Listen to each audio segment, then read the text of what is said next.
बाप की शहादत से 2 वर्ष पूर्व, जब वे चिहरीक के किले में कैद थे।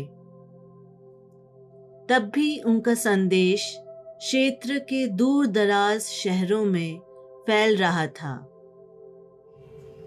तबरीज नाम के शहर में अनीस नाम का एक युवक रहता था, जिसे उनका संदेश सुनने का सौभाग्य मिला।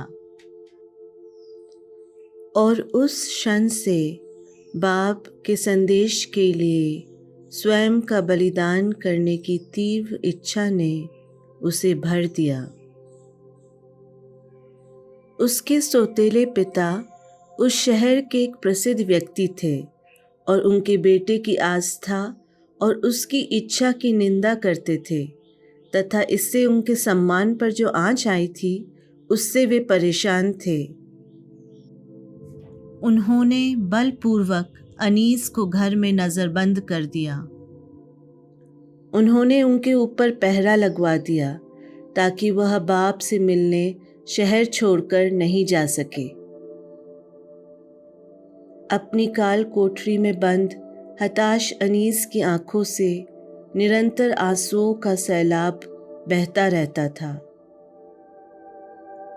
कुछ समय पश्चात बाप को इसी शहर में लाया गया, जहां 15 साल के युवराज और उनके अमले के सामने उन्हें प्रस्तुत किया गया। बाप ने अपने ईश्वर अवतार होने के दावे से मुकरने की बजाय सार्वजनिक रूप से अपने पद की घोषणा की। उन्हें दंड दिया गया और उन्हें चिहरीक के किले में वापस भेज दिया गया। एक दिन हताश अनीस अपनी कोठरी में गहन प्रार्थना की स्थिति में थे और उनके समक्ष एक स्वप्न में बाप अवर्णनीय सौंदर्य, शक्ति और महिमा के साथ प्रकट हुए। यह अनीस के द्वारा इस घटना का वर्णन है। एक दिन जब मैं अपनी कोठरी में बंद था, मैंने अपना हृदय उनकी ओर लगाकर उनसे यह याचना की, हे मेरे परम प्रिय, तू मेरी कैद और मजबूरी को देख रहा है और यह जानता है कि मैं तेरे दर्शन के लिए कितना अधीर हूँ। मेरे हृदय के अंधकार को अपने मुख की मनमोहक छटा के प्रकाश से दूर कर दे। उस क्षण मैंने तड़पा देने वाले व्याकुलता भरे आंसू बहाए। मैं इतना भावावेश हो गया कि बेसुध हो गया था। यकायक मैंने बाप की आवाज़ सुनी और आश्चर्यचकित होकर देखा कि वह मुझे पुकार रहे हैं। उन्होंने मुझे उठ खड़े होने के लिए कहा।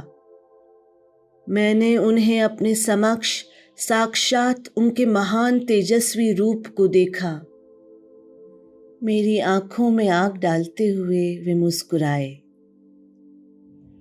मैं तेजी से आगे बढ़ा और उनके चरणों में गिर पड़ा। उन्होंने कहा, खुशी मनाओ, वह समय निकट आ रहा है जब इसी नगर में हजारों लोगों के समक्ष मुझे लटकाया जाएगा और दुश्मनों की गोलियों का निशाना बनाया जाएगा।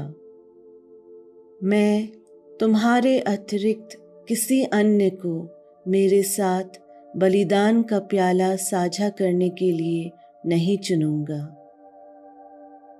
आश्वस्त रहो कि मैं तुम्हें जो वचन दे रहा हूँ वह अवश्य ही पूरा होगा। उस दिन के बाद से अपने हृदय में इस स्वप्न का स्मरण करते हुए अनीस सदैव शांति और आनंद से परिपूर्ण रहने लगे। 2 साल बाद बाप के द्वारा स्वप्न में दिए गए वचन के अनुसार अनीस को बाप की छाती से रस्सियों से बांध दिया गया और कुछ चमत्कारिक घटनाओं के बाद दोनों को अन्यायपूर्वक एक सैन्य टुकड़ी द्वारा शहीद किया गया।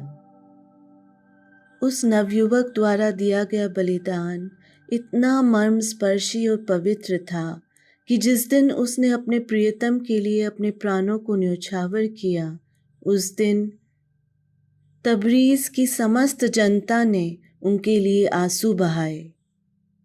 यद्यपि अनीस कम आयु और साधारण पृष्ठभूमि के थे, लेकिन उनका यह अद्वितीय बलिदान युगों युगों तक गूंजता रहेगा। उनकी कहानी दुनिया भर के लाखों लोगों को प्रेरित करती है और उनका जीवन हमेशा ही सबके लिए एक उदाहरण रहेगा कि किस प्रकार एक साधारण आत्मा पूरे विश्व पर प्रभाव डाल सकती है यदि वह दृढ़, समर्पित और सत्य को स्वीकारने में तत्पर रहती है।